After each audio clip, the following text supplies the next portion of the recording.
between us and lunch is something I'm really excited about, and something we talked about.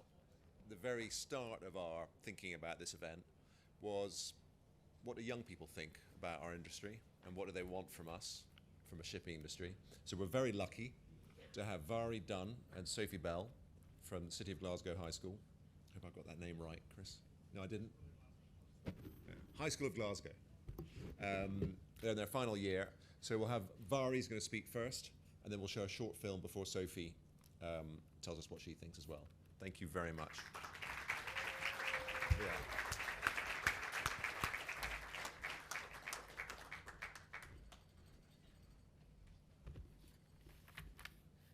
Climate change is moving faster than we are.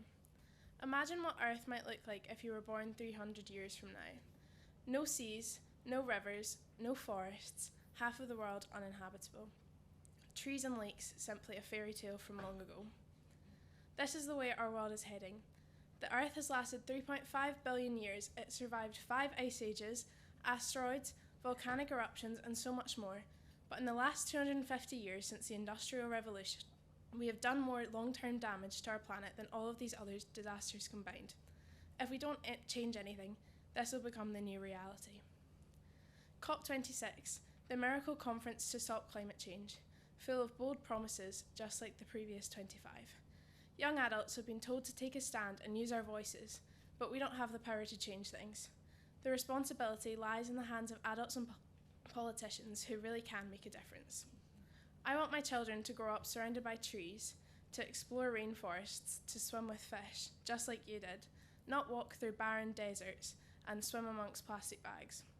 Although the forthcoming changes in the climate and the world may not affect you, it affects us, and for us to make a change, we need to be treated with respect and given a voice.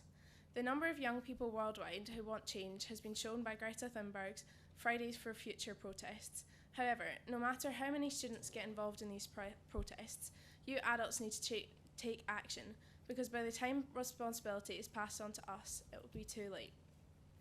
The most that we can do is to join Greta and others in raising awareness, to let adults know that they are ruining our world, that it's their choices that matter, their voices that are heard, that every time they buy something online which needs to be imported, they're releasing harmful gases into our atmosphere, harming everyone around them.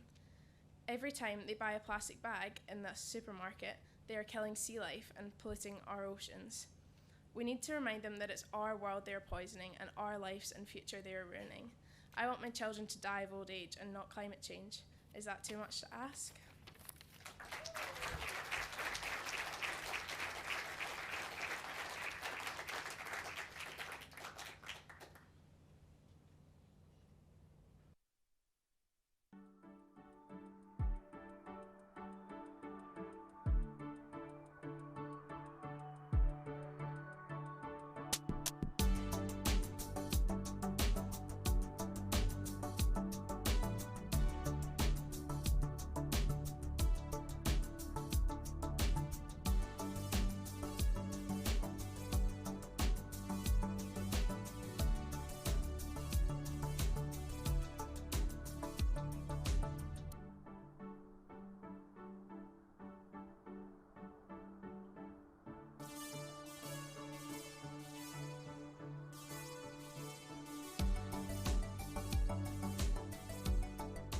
As much as we love football, we also love our environment. And in this time, we need to care about our environment more than any time we had to do before.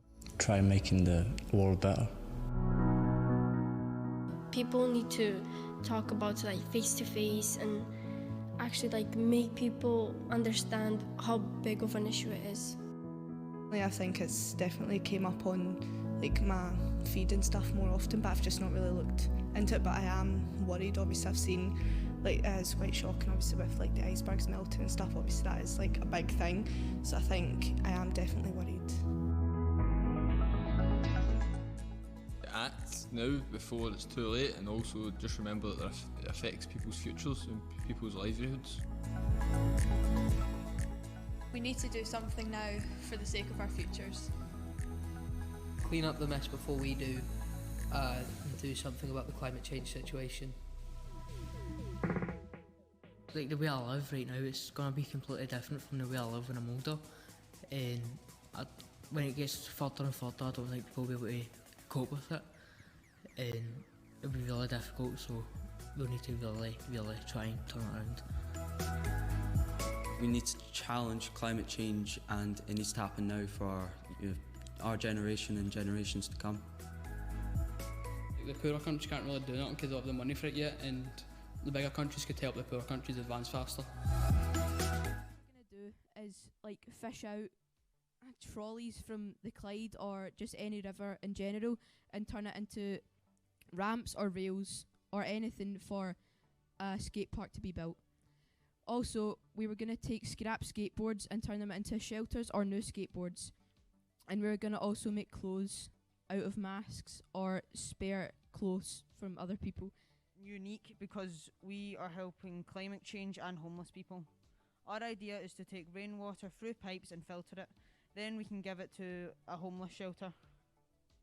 The homeless shelter will be made out of plastic bottles. The decisions you make will have a big impact on the next generation.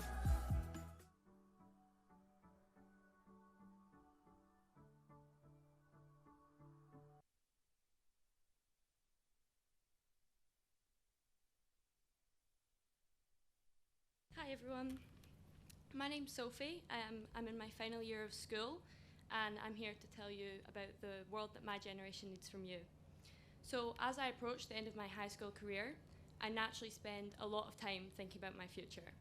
However, with the current climate crisis looming over us, it's becoming increasingly more difficult to do so without fear or anxiety, tinting what should be happy thoughts of going to university or exploring the world.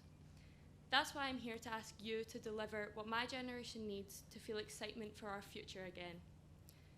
On countless occasions, I've been told by my elders that my generation are too idealistic. Whilst I don't argue that we often have large goals which to many appear unrealistic, I do argue against the negative tone in which this is said to us. Is it not better to aim for our greatest potential than settle for mediocre efforts because we're too scared of failure? If no one dared to be idealistic, where would we be as a society? The suffragettes, for example, they may have felt that their aims were out of reach at times, but if they hadn't persisted and fought towards their goals, women today may not be able to vote or lead the lives that we do. This is why I urge you all to embrace idealistic thoughts in your efforts to avert this climate crisis. Aim for a world with no single-use plastic, a world where everyone drives electric cars or takes environmentally friendly public transport.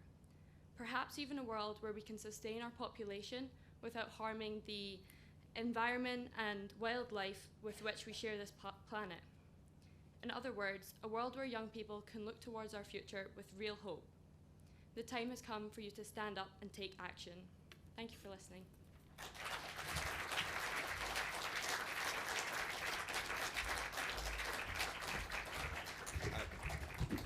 Vari, Sophie, thank you so very much. Amazing ambassadors for our future. Thank you for coming today.